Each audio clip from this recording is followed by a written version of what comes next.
নাঙ্গা তলোয়ার নিয়ে বিশ্বনবীর মাথা কাটার জন্য বের হয়ে গেলেন। বনু জাহারা গোত্রের একটা লোক বলে, ওমর তুমি কোথায় যাও? ওমরে ফারুক বলেন, মুহাম্মাদের কল্লা কাটার জন্য যাচ্ছি। পড়েন নাউজুবিল্লাহ। ওমরে ফারুক তলোয়ার নিয়ে ছুটলেন, পাগলের মতো ছুটলেন, আর ধৈর্য ধারণ করতে পারেন না। বিশ্বনবীর নূরানী চেহারাটা একবার দেখার জন্য পাগলের মতো ছুটতে আরম্ভ করলেন।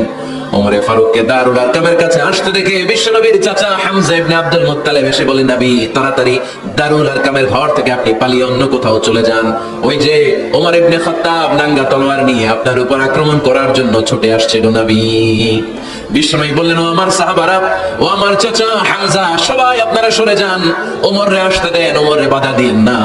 কারণ কিছুদিন আগে তাহাজ্জুদের নামাজ পড়ে আমি আল্লাহর কাছে একটা বিশেষ দোয়া করেছি, আমার মন বলছে ওই দোয়াটা আল্লাহ কবুল করতে শুরু করেছে।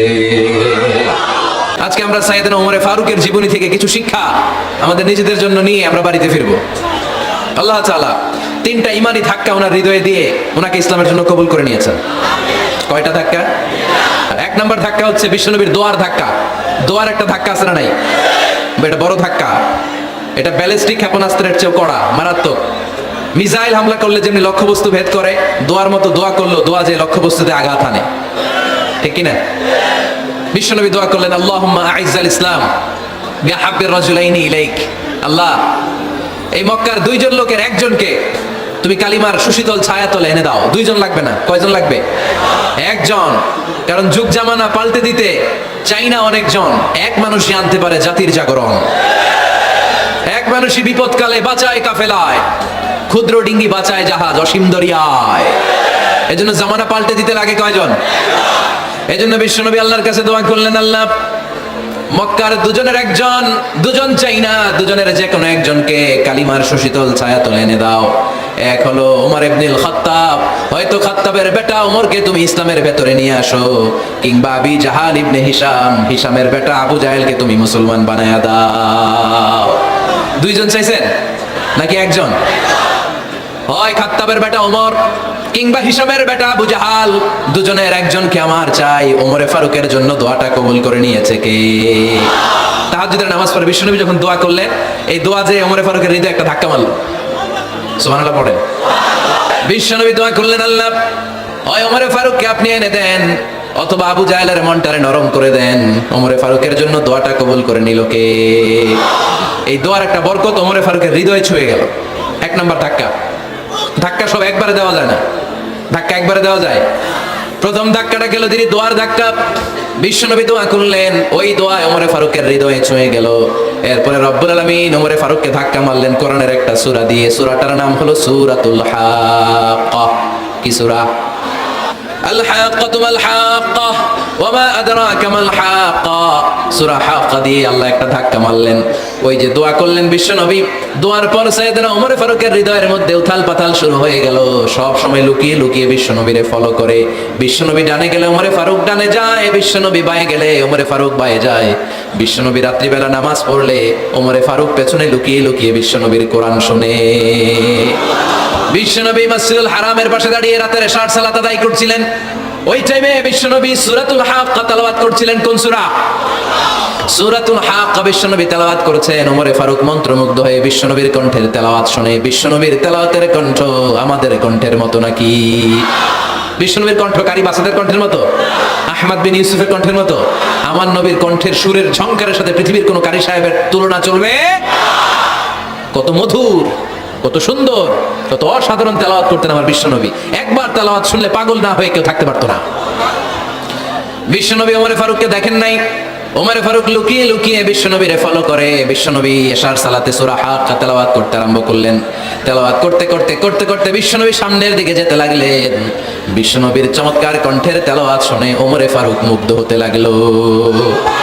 ওমরে ফারুক অবাক, কিরে এত সুন্দর শব্দের গাঁথনি, এত সুন্দর বাক্য, এত সুন্দর অন্তমিল, এত সুন্দর কথা, এটা কবিতার মতো লাগে। মনে হয় মোহাম্মদ কবি হয়ে গেছে, কাব্য প্রতিভা দিয়ে নিজেই কবিতা বানাইছে।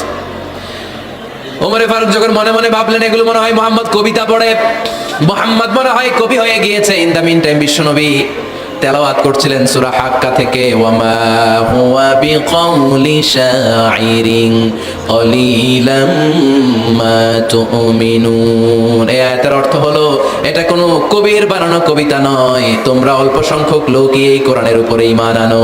সুবহানাল্লাহ পড়ে। বিশ্বনবী ওমরে ফারুককে দেখছে নাকি? কথা কয় না, দেখেছে না? বিশ্বনবীর মতো তেলাওয়াত করে যাচ্ছে। ওমর ফারুক যখন মনে করলেন কি রে এই কথাগুলো এত সুন্দর, তেলাওয়াত করছিলেন, কোইন্সিডেন্টলি দৈবাত মিলে গিয়েছে। ওই আয়াতের অর্থ ছিল এটা কোনো কবির বানানো কবিতা না, খুব অল্প সংখ্যকই তোমরা ঈমান আনো। এবার তো ওমর ফারুক আটকে উঠলেন, ঘটনা কি? আমি মনে মনে ভাবলাম মোহাম্মদ কবি, আর যেটা পড়তেছে এটা কবিতা, কিন্তু মোহাম্মদ আমার দেখেও নাই, কিন্তু বলতেছে এটা কবির বানানো কবিতা না। তাহলে মোহাম্মদ মনে হয় গণক হয়ে গেছে। কার মনে কি চলে না দেখেই বলতে পারে। নাউজুবিল্লাহ পড়বেন না? ওমর ফারুক এবার মনে মনে ভাবে মোহাম্মদ তাহলে কবি না, আগেরটা ভুল ধারণা আমি করেছি, মোহাম্মদ কবি নয়, মোহাম্মদ হলো গণক। আওয়াজ করে পড়েন না আউযু বিল্লাহ। মোহাম্মদ মানুষের মনে কি চলে গণনা করে সব টের পেয়ে যায়, সব বুঝতে পারে। বিশ্বনবী তখন যে আয়াতটা তেলাওয়াত করছিলেন সেটা হলো ওয়ালা বিকাউলি কাহিনিন কলিলাম মা তাযাক্কারুন। বিশ্বনবী তখন যে আয়াতটা তেলাওয়াত করছিলেন এই আয়াতের অর্থ হলো এটা কোনো গণকের বানানো কথা নয়, খুব অল্প সংখ্যক লোকই তোমরা উপদেশ গ্রহণ করো। বিশ্বনবী ওমর ফারুককে দেখে না, কিন্তু মিলে যাচ্ছে। ওই আয়াতের পরের আয়াতটা ছিল এটা গণকের বানানো কোনো গণনা নয়, খুব অল্প সংখ্যকই তোমরা ঈমান আনো। এবার তো ওমর ফারুক বেহুশ। হায় হায়, প্রথমে ভাবলাম কবিতা, সে পড়ে যাচ্ছে না কবির বানানো কবিতা না। এরপর মনে মনে ভাবলাম মনে হয় গণক, সে বলে না এটা গণকের বানানো গণনা নয়। তাহলে এটা কি? এটা কি কি এটা কি পড়ে মুহাম্মদ, যার কণ্ঠের তেলাওয়াত শুনলে মানুষ পাগল হয়ে যায়। বিশ্বনবী তখন পড়তে আরম্ভ করলেন তানজিলুম মির রাব্বিল আলামিন। এর মানে হলো এটা কবিতা না, এটা গণকের বানানো গণনা না, মানুষের বানানো কিচ্ছু না, এটা গোটা বিশ্বের রব আল্লাহ পাকের বাণী। সুবহানাল্লাহ পড়ে। এই 2 নাম্বার ডোজ পড়লো। প্রথম ডোজ পড়ছে দোয়ার ডোজ। প্রথম ডোজ কিসের? দোয়ার। 2 নাম্বার সূরা হাক্কা দিয়ে আল্লাহ দিলেন এক ধাক্কা।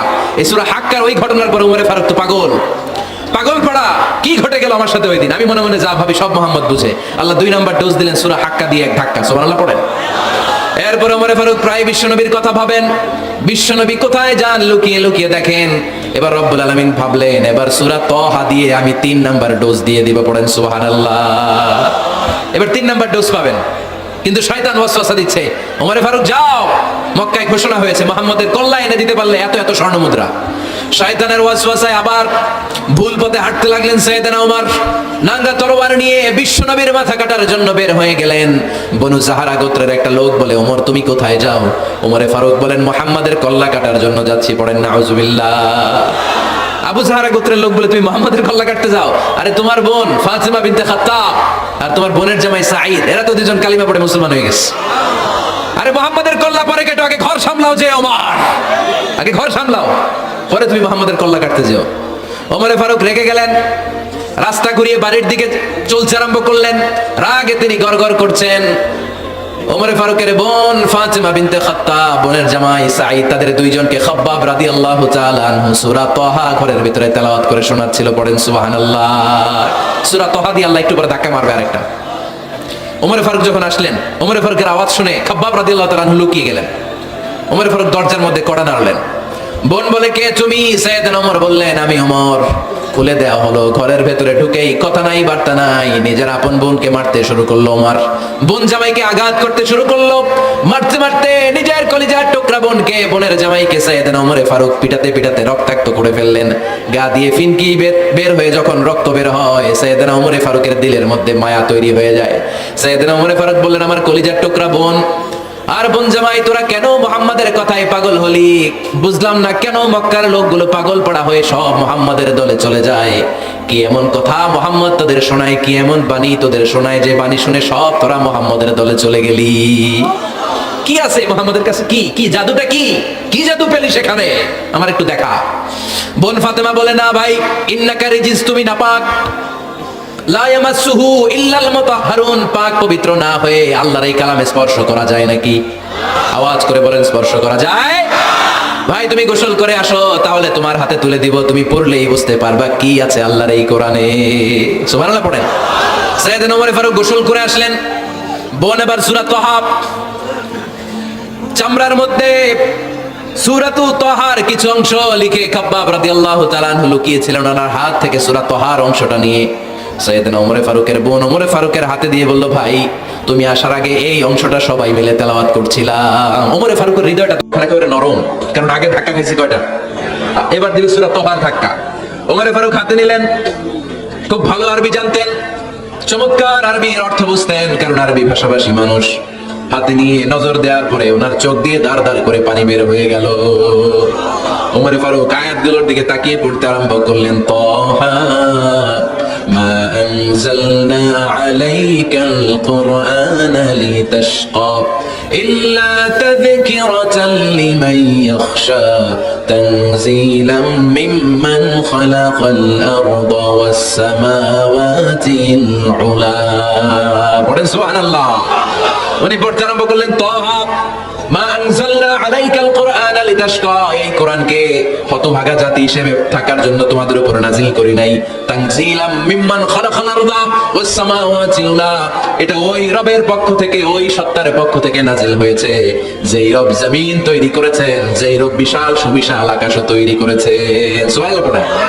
সূরা তাহা এই চমৎকার অসাধারণ শব্দ গাঁথনি দিয়ে এই আয়াতগুলো যখন পড়তে আরম্ভ করলেন, ওমরে ফারুক আর নিজের উপর ব্যালেন্স রাখতে পারলেন না, আর ধরে রাখতে পারলেন না।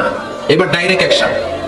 এবার কি 3 নাম্বার ধাক্কা খেয়ে, সূরা তাহার ধাক্কা খেয়ে আর সামলাতে পারলেন না, পাগলের মতো হয়ে গেলেন। বলতে আরম্ভ করলেন, আইনা মুহাম্মদ, মুহাম্মদ কোথায়? সাইয়েদনা খাব্বাব বললেন, বিশ্বনবী সাফা পাহাড়ের পাদদেশে দারুল আরকাম ইবনে আবিল আরকামের ঘরে বসে বসে লুকিয়ে লুকিয়ে কোরআনের দাওয়াত দিচ্ছে। ওমর, তুমি যদি মুহাম্মদ সাল্লাল্লাহু আলাইহি ওয়াসাল্লামের দেখা পেতে চাও, তাড়াতাড়ি দারুল আরকামের ঘরের দিকে ছুটে যাও।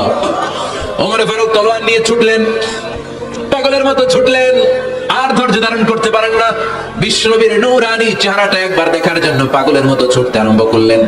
ওমরে ফারুককে দারুল আরকামের কাছে আসতে দেখে বিশ্বনবীর চাচা হামজা ইবনে আব্দুল মুত্তালিব এসে বলে, নবী তাড়াতাড়ি দারুল আরকামের ঘর থেকে আপনি পালিয়ে অন্য কোথাও চলে যান। ওই যে ওমর ইবনে খাত্তাব নাঙ্গা তলোয়ার নিয়ে আপনার উপর আক্রমণ করার জন্য ছুটে আসছে গো নবী। বিশ্বনবী বললেন, ও আমার সাহাবারা, ও আমার চাচা হামজা, সবাই আপনারা সরে যান, ওমরে আসতে দেন, ওমরে বাধা দিয়েন না। কারণ কিছুদিন আগে তাহাজ্জুদের নামাজ পড়ে আমি আল্লাহর কাছে একটা বিশেষ দোয়া করেছি, আমার মন বলছে ওই দোয়াটা আল্লাহ কবুল করতে শুরু করেছে। ওমরে ফারুক চলে আসলেন, এসে কোনো কথা নাই, চিৎকার দিয়ে বললেন, আশহাদু আল্লা ইলাহা ইল্লাল্লাহ ওয়া আশহাদু আন্না মুহাম্মাদান আবদুহু ওয়া রাসূলুহু, আমি সাক্ষ্য দিলাম আল্লাহ এক, অদ্বিতীয়, আল্লাহ ছাড়া কোনো ইলাহা নাই, নিশ্চয় আপনি মুহাম্মদ আল্লাহর বান্দা এবং রাসূল। সুবহানাল্লাহ পড়েন। এই কালমা শাহাদাতের ভিতরে আল্লাহর কথা, আমার নবীর কথা ঢুকিয়ে দিয়েছে কে? ঝিনুকের ভেতর লুকিয়ে থাকে যেমন মতি, ঝিনুকের ভেতর লুকিয়ে থাকে যেমন মতি, কালমা শাহাদাতে আছে আল্লাহর জ্যোতি, কালমা শাহাদাতে আছে আল্লাহর জ্যোতি। পড়েন, ঝিনুকের ভেতর লুকিয়ে থাকে যেমন মতি, ঝিনুকের ভেতর লুকিয়ে থাকে যেমন মতি, কালমা শাহাদাতে আছে আল্লাহর জ্যোতি, কালমা শাহাদাতে আছে আল্লাহর জ্যোতি। পড়েন আল্লাহু আকবার। ওই শাহাদাতের জ্যোতি সাইয়েদনা ওমর ফারুকের হৃদয়টারে উজালা করে দিল। দুনিয়ার সব ভয়কে পেছনে ফেলে এক আল্লাহর ভয়কে অন্তরে ধারণ করে আওয়াজ করে বললেন, আশহাদু আল্লা ইলাহা ইল্লাল্লাহু ওয়াহদাহু লা শারীকা লাহু ওয়া আশহাদু আন্না মুহাম্মাদান আবদুহু ওয়া রাসূলুহু। পড়েন সুবহানাল্লাহ। 3টা ধাক্কা।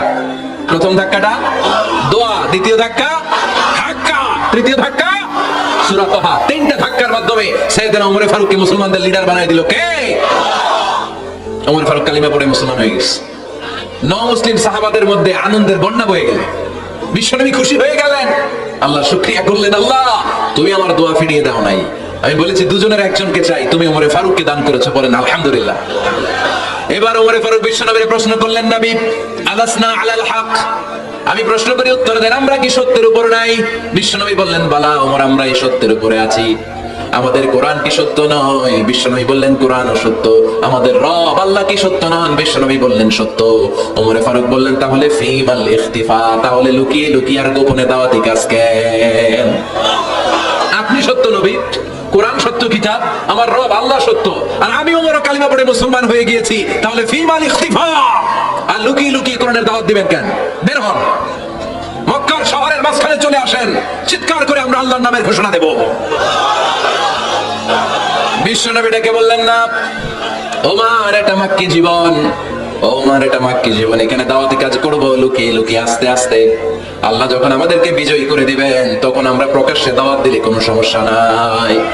সাইয়েদনা ওমর ফারুক বলেন না, ও নবী আমার উপর ছেড়ে দেন, আমি দেখবো আপনি আমারে শুধু মক্কার জমিনে একটা মিছিল দেওয়ার অনুমতি দেন। কিসের অনুমতি? আল্লাহর নামের তাকবীর দেওয়ার অনুমতি দেন। বিশ্বনবী বললেন ঠিক আছে, সাবধানে তাকবীর দিও। ওমর ফারুক তাকবীর দেওয়ার জন্য লোক খুঁজতে আরম্ভ করলেন। নও মুসলিম 11 জন সাহাবাকে খুঁজে পেলেন। কয়জন? ওমর ফারুক বললেন 11 জনই চলবে। 11 জনকে 2 লাইন করলেন। কয় লাইন? পিছনে 6 জন, সামনে 5 জন। পিছনের লাইনের নেতা বানিয়ে দিলেন বিশ্বনবীর চাচা হামজা ইবনে আব্দুল মুত্তালিবকে। প্রথম লাইনের 5 জনের নেতৃত্ব দিতে আরম্ভ করলেন সাইয়েদনা ওমর ফারুক নিজেই। 2 লাইন, 2 লাইন তাকবীর দিতে জানলে বেশি মানুষ লাগে না, 10 জন দিয়ে গোটা বিশ্বটারে কাঁপিয়ে দেওয়া যায়। 11 জন, 6 আর 5। ওমর ফারুক সামনে দাঁড়ালেন। ওমর ফারুক সামনে দাঁড়িয়ে এবার আল্লাহর নামের স্লোগান দিবেন। ওমর ফারুক বলেন আমরা খুব লম্বা চূড়া স্লোগান দিব না, খুব ছোট্ট। দারুল আরকামের ঘর থেকে কাবা ঘর পর্যন্ত, বাইতুল্লাহ পর্যন্ত এতটুকু জায়গা আমরা তাকবীর দিতে দিতে সামনের দিকে এগোবো। পৃথিবীর কোনো শক্তি আমাদেরকে থামায় দিতে পারবে না। ওমর ফারুক তখন এক বাক্যের একটা ভাষণ দিলেন। কয় বাক্যের? ওমর ফারুক সামনে দাঁড়িয়ে বললেন, মান আরাদা আন তাসকুলা উম্মু ইয়া জামা ওয়ালাদু তারমিলা যাওজাতুহু ফালিয়াসুদ্দানি। কে আছো মান আরাদা আন তাসকুলা উম্মু, কে আছো মায়ের বুক খালি করতে চাও? ইয়া জামা ওয়ালাদু, কে আছো বাচ্চাগুলার সন্তানগুলার ইতিম বানাতে চাও? তারমিলা যাওজাতুহু, কার তো বড় বুকের পাটা আছে দেখি, কে আছো স্ত্রীকে বিধবা বানাতে চাও? বুকের পাটা থাকলে আমি ওমরের থামাও, যদি সাহস থাকে আমি ওমরের মিছিল থামাও। ওমর ফারুক শুরু করলেন আল্লাহু আকবার, আল্লাহু আকবার, আল্লাহু আকবার। স্লোগান দিতে দিতে সাইয়েদনা ওমর ফারুক কাবার গিলাফ যে স্পর্শ করলেন। ওমর ফারুকের এই স্লোগান কেউ থামাতে পারে নাই। কিয়ামত পর্যন্ত এই আল্লাহর নামের স্লোগান কেউ থামাতে পারবে না। চিল্লায়ে বলো ঠিক কি না?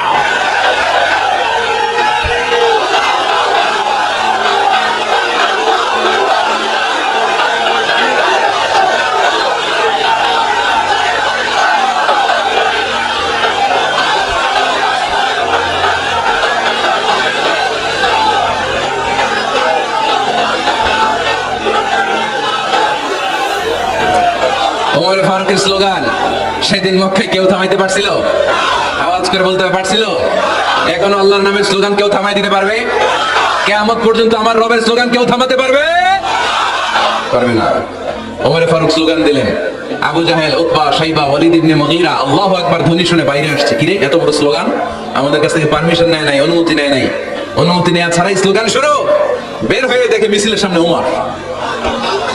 ওমর ফারুককে দেখে আবু জাহেল দিছে এক দৌড়, উতবা দিছে আরেক দৌড়, শাইবা দিছে বহু দৌড়। সুবহানাল্লাহ পড়বেন না? এর জন্য ওমর বেশি লাগে না, ওমর লাগে একজন। চিল্লায় বলতে হবে ওমর ফারুক লাগে কয়জন? একজন। ওমরই গোটা বিশ্বের চেহারা পাল্টে দিতে সক্ষম। চিল্লায় বলেন ঠিক কি না?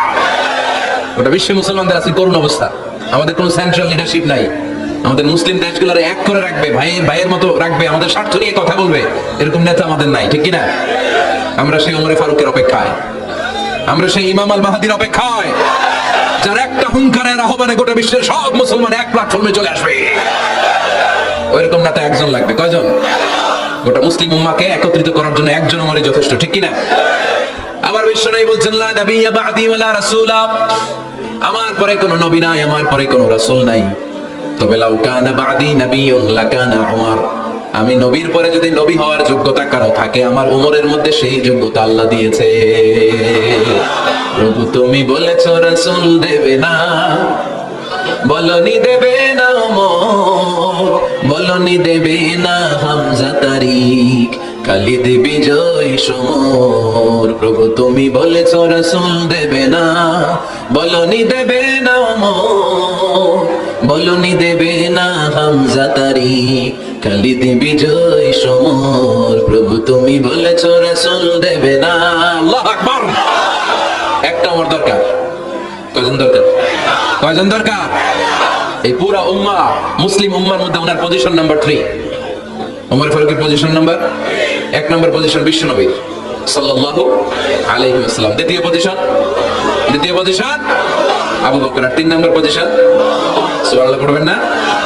আশরাতুল মুবাশশিরিন বিল জান্নাহ, জান্নাতের সুসংবাদ প্রাপ্ত অনেক সাহাবার কথা হাদিসে পাওয়া যায়, কিন্তু এক হাদিসে আল্লাহ রাসূল সাল্লাল্লাহু আলাইহি ওয়াসাল্লাম 10 জন সাহাবীর কথা বলেছেন। ওই 10 জনের ভেতরে সাইয়েদনা ওমর ফারুক আছে না নাই? আবার ওমর ফারুক ছিলেন বিশ্বনবীর শ্বশুর। সাইয়েদনা ওমর ফারুকের কন্যা হাফসা রাদিয়াল্লাহু তাআলা আনহাকে বিশ্বনবী বিয়ে করে ওমর ফারুকের জামাই হয়েছে, আর ওমর ফারুককে বিশ্বনবীর শ্বশুর বানিয়েছে। সুবহানাল্লাহ পড়েন। আগে জানতেন এটা? ওমর ফারুক রাদিয়াল্লাহু তাআলা আনহু যে বিশ্বনবীর শ্বশুর ছিল, এটা আজকে প্রথম জানলেন। কে কে দেখি? দেখছেন? অনেকেই জানে না। মাশাআল্লাহ, হাত নামান, আমরা জেনে নিব, জানতে কোনো সমস্যা নাই। 4 জন খলিফার 2 জন হচ্ছে বিশ্বনবীর মেয়ের জামাই, বাকি 2 জন হচ্ছে বিশ্বনবীর শ্বশুর। সাইয়েদনা উসমান রাদিয়াল্লাহু তাআলা আনহুর কাছে বিশ্বনবী সাল্লাল্লাহু আলাইহি ওয়াসাল্লাম 2 কন্যাকে বিয়ে দিয়েছেন। বিশ্বনবী সাল্লাল্লাহু আলাইহি ওয়াসাল্লাম মোট কন্যা 4 জন। কয়জন?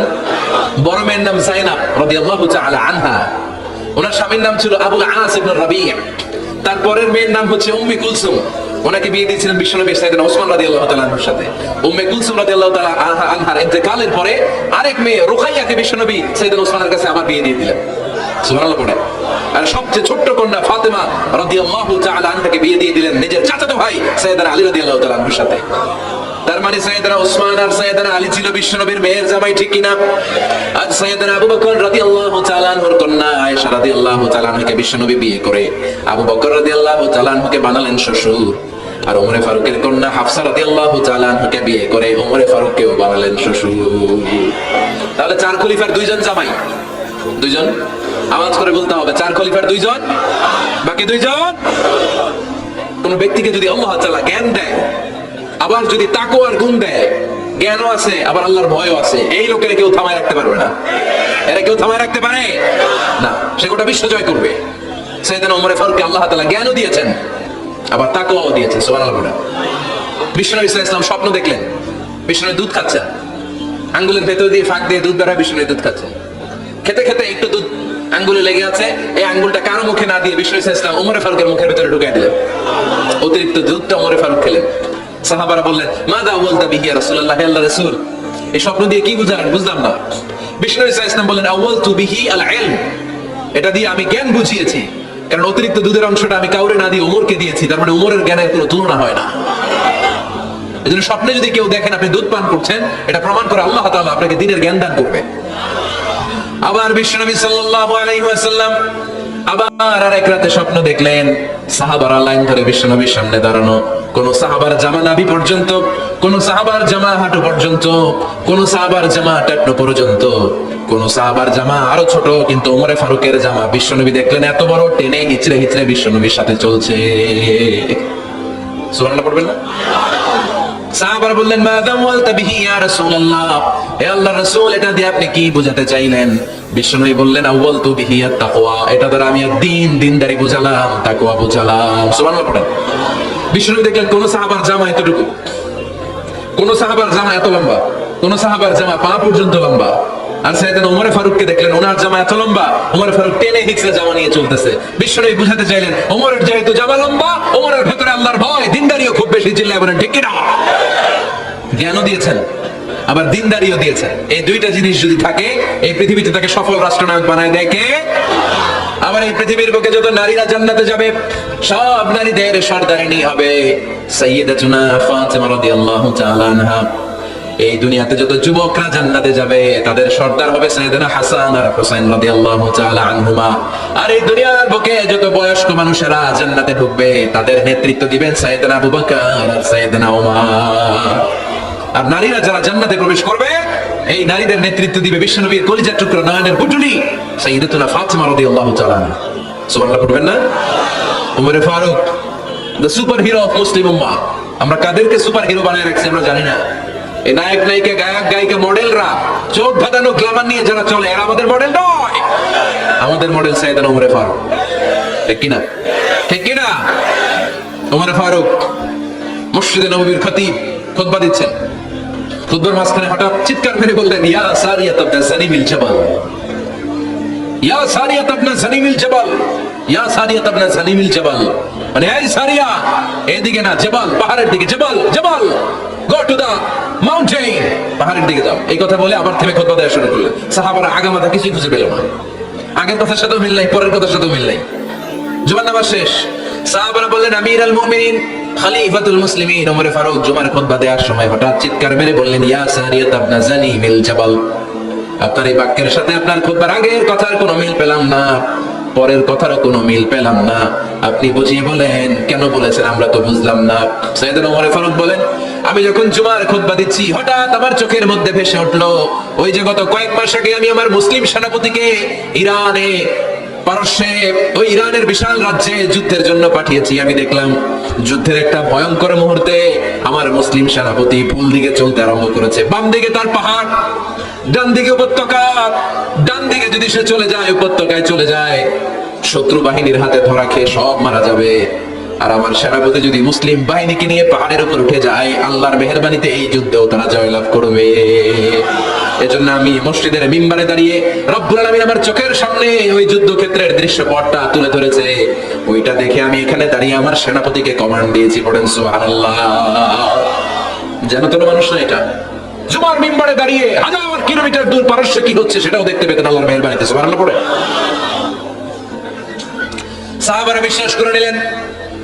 কিন্তু মুনাফিক টাইপের যেগুলো, এগুলো বলে এটা আবার কেমন কথা, উনি আছেন মদিনার মিম্বারের মধ্যে দাঁড়িয়ে হাজার হাজার কিলোমিটার দূরে কি হচ্ছে উনি দেখবেন কেমনে। এরা বিশ্বাস করলো না, সাহাবারা সবাই বিশ্বাস করলো, মুনাফিক গুলো বিশ্বাস করলো না। তারা মনে মনে ভাবলো এই মুসলিম সেনাপতি বিজয়ের বেশে যেদিন মদিনায় আসবে আমরা মদিনার উপকণ্ঠে দাঁড়িয়ে থাকবো, ওদেরকে জিজ্ঞেস করবো এমন এমন দিন ওমরে ফারুকের কণ্ঠের কোনো আওয়াজ শুনতে পেরেছিলে কিনা। বিজয়ী বেশে সাহাবারা যখন ফিরে আসতো সব মুমিনরা আহলান ওয়া সাহলান জানাতে ওনাদেরকে রিসিভ করতে যেত, মুনাফিক গুলো যেত না। কিন্তু ওই দিন মুনাফিকরা সবার আগে যায় হাজির।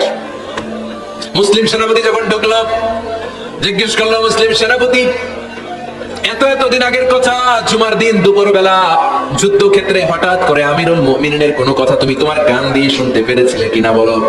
সেনাপতি বলল, তোমরা কেমন করে বুঝলা, কেমন করে তোমরা জানলা, তোমরা ঠিকই জেনেছো, ঠিকই ধরেছো, ঠিকই বলেছো।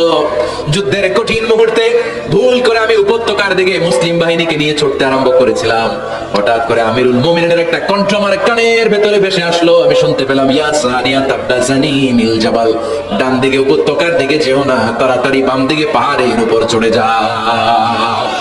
শুনেছি আমি, আমার নিজ কানে শুনেছি, তোমরা কি করে জানলে? আমি নিজে শুনেছি সেদিন আমিরুল মুমিনিনের ইনস্ট্রাকশন, এই গাইডলাইন যদি আমরা ফলো করতে না পারতাম শত্রু বাহিনীর হাতে আমরা কচুকাটা হতাম, আমাদের চেহারা আমাদের আত্মীয় স্বজনরা তোমরা কেউ দেখতে পেতে না। পড়েন সুবহানাল্লাহ। This is our super hero. এভাবে গাইডলাইন দিয়েছেন আমাকে, এভাবে ইনস্ট্রাকশন দিয়েছেন। মুসলিম ইতিহাসে প্রথম চিফ জাস্টিস আবু বকর রাদিয়াল্লাহু তাআলা যখন খলিফা, চিফ জাস্টিস বানাই দিয়েছেন ওমর ফারুককে। সর্বপ্রথম কোরআন সংকলনের পরামর্শ দিয়েছেন সাইয়েদনা ওমর ফারুক। এই যে কোরআন 114 সূরা 30 পারা, আগে কিরকম ছিল কথা কমে কেন? আগে গাছের পাতায় লেখা ছিল, পশুর চামড়ায় লেখা ছিল, ওটার হাড্ডির মধ্যে লেখা ছিল কোরআন। এভাবে যখন হাফেজে কোরআন সাহাবারা শহীদ হতে আরম্ভ করলো, এক যুদ্ধে টানা 70 জন হাফেজে কোরআন সাহাবা নিহত হলেন, শহীদ হলেন। ওমর ফারুক তখন আবু বকর রাদিয়াল্লাহু তাআলা আনহুর কাছে যেয়ে বললেন, আবু বকর আপনি কোরআন জমা করেন, সব কোরআনের কপিগুলো একসাথে করে এরকম একটা কোরআন করেন। আবু বকর বললেন, না, আমার নবী যেটা করেন আমি এটা করতে পারি না। কিন্তু ওমর ফারুক স্যার না, আর এটা করেন, করলে ভালো হবে, গোটা মুসলিম উম্মাহ উপকৃত হবে। বারবার বারবার বারবার সাইয়েদনা আবু বকর রাদিয়াল্লাহু তাআলা আনহুকে এত জোরাজুরি করতেছিলেন, অবশেষে আবু বকর রাদিয়াল্লাহু তাআলা আনহু বললেন, ওমর ফারুকের জোরাজুরিতে এই কাজের জন্য আল্লাহ তাআলা আমার হৃদয়টারে খুলে দিলেন, আল্লাহ আমার হৃদয়ের ভিতরে ইলহাম করে দিলেন। আর আল্লাহ বোঝাতে চাইলেন, আবু বকর ওমরের কথাই শোনো, ওমর যেটা বলে তেমনটাই করো। কারণ ওমর ফারুককে বলা হয় মুহাদ্দিস। কি বলে? সবাই বলেন কি বলে? মুহাদ্দিস না মিয়া। মুহাদ্দিস মানে যে হাদিস বিশারদ, আর মুহাদ্দিস মানে যার মুখ থেকে আল্লাহর কথাগুলো বের হয়। আল্লাহ কি বলতে চায় আল্লাহ তাআলা ওই কথাগুলো, ওই ভাবনাগুলো ওই লোকের মুখ দিয়ে বের করে দেয়। জোরে বলেন সুবহানাল্লাহ। বিষ্ণু বললেন, লিকুল্লি উম্মাতিন মুহাদ্দিস, সব উম্মতের মধ্যে আল্লাহ তাআলা একজন করে মুহাদ্দিস পাঠায়। আমার উম্মতের মধ্যে মুহাদ্দিস লোকটার নাম হলো ওমর। বিভিন্ন সময়ে ওমর ফারুক যেমনটা ভাবতেন ঠিক তেমন তেমন কোরআনের আয়াত পাঠিয়েছে কে? মদিনার সবচেয়ে বড় মুনাফিকের নাম হচ্ছে আব্দুল্লাহ ইবনে উবাই ইবনে সালুল। নাম শুনছেন? মুনাফিক ছিলেন তো আপনারা? ভিতরে এক বাইরে আরেক, তার নাম সর্দার হচ্ছে আব্দুল্লাহ ইবনে উবাই ইবনে সালুল। ইন্তেকালের পরে তার ছেলে আব্দুল্লাহ এসে বলে, ইয়া রাসূলুল্লাহ, এটা চমৎকার ঘটনা, মনোযোগ দিয়ে শুনেন। ইয়া রাসূলুল্লাহ, আমার আব্বা আব্দুল্লাহ ইবনে উবাই ইবনে সালুল মুনাফিকদের লিডার, আপনিও জানেন আমিও জানি, কিন্তু আমার তো বাবা, আমার কি, আমার তো মায়া লাগে। ইয়া রাসূলুল্লাহ, আমার আব্বা ইন্তেকাল করেছে, আপনার গায়ের একটা জামা খুলে দেন। কি খুলে দেন? এই জামাটা দিয়ে আমার বাবার দাফন দিব, আর আপনি যে আমার বাবার জানাজার নামাজের ইমামতি করবেন, আসেন। ওমর ফারুক বললেন, না, আপনি যাবেন না। বিশ্বনবী দয়ার নবী, মায়ার নবী, রহমতের নবী, মায়া লেগে গেছে। আব্দুল্লাহ চোখের পানি দেখে যেতে আরম্ভ করলেন। ওমর ফারুক বললেন, খবরদার, নবী যাবেন না। বিশ্বনবী যাওয়ার জন্য রওনা হলেন। ওমর ফারুক বিশ্বনবীর জুব্বা টেনে ধরলেন। সুবহানাল্লাহ। কোন আমাদের দেশে কি বলতাম আমরা, বেয়াদবি করছে না? না, সম্পর্কটা এমন ছিল। ওমর ফারুক জুব্বা টেনে ধরেছেন। যখন আল্লাহ আয়াত নাযিল করলেন, ইস্তাগফির লাহুম আও লা তাস্তাগফির লাহুম ওয়া ইন তাস্তাগফির লাহুম ৭০ মাররাতান ফালাই ইয়াগফিরুল্লাহু লাহুম। বিশ্বনবী ওমর ফারুককে সরিয়ে দিয়ে জুব্বাটা হেঁচকা টান মেরে জানাজার নামাজের ইমামতি করে আসলেন। আসার সাথে সাথে ওমর ফারুকের পক্ষে আল্লাহ আয়াত নাযিল করলেন, নবী, ইস্তাগফির লাহুম আও লা তাস্তাগফির লাহুম, আপনি মুনাফিক সর্দারের জন্য ক্ষমা চান কিংবা না চান, জুব্বা দেন কিংবা কাঁদেন, যাই করেন না কেন, ৭০ বার যদি এই মুনাফিক সর্দারের জন্য আপনি ক্ষমা চান, আমি আল্লাহ আপনার এই দোয়া কবুল করব না। খবরদার, এটাই ফার্স্ট, এটাই লাস্ট। আর কোন মুনাফিকের জানাজা দিতে আপনি যাবেন না। ওমর ফারুকের পক্ষে করোনার আয়াত নাযিল করেছে কে? ওইরকম ওমর আমাদের কয়টা লাগবে? চিল্লায় বলতে হবে কয়টা? কারণ সাইয়েদনা ওমর ফারুক আমাদের অনুপ্রেরণা, সাইয়েদনা আবু বকর আমাদের অনুপ্রেরণা, হামজা আমাদের অনুপ্রেরণা, সাইয়েদনা বিলাল ইবনে রাবাহ আমাদের অনুপ্রেরণা। নায়ক নায়িকা, গায়ক গায়িকা আমাদের অনুপ্রেরণা নয়। এজন্য আমরা সাহাবীদের জীবনী পড়ব। রাজি আছেন? হাত তুলে আল্লাহ দেখান, আওয়াজ করে বলেন আল্লাহ, আরো জোরে বলেন আল্লাহ।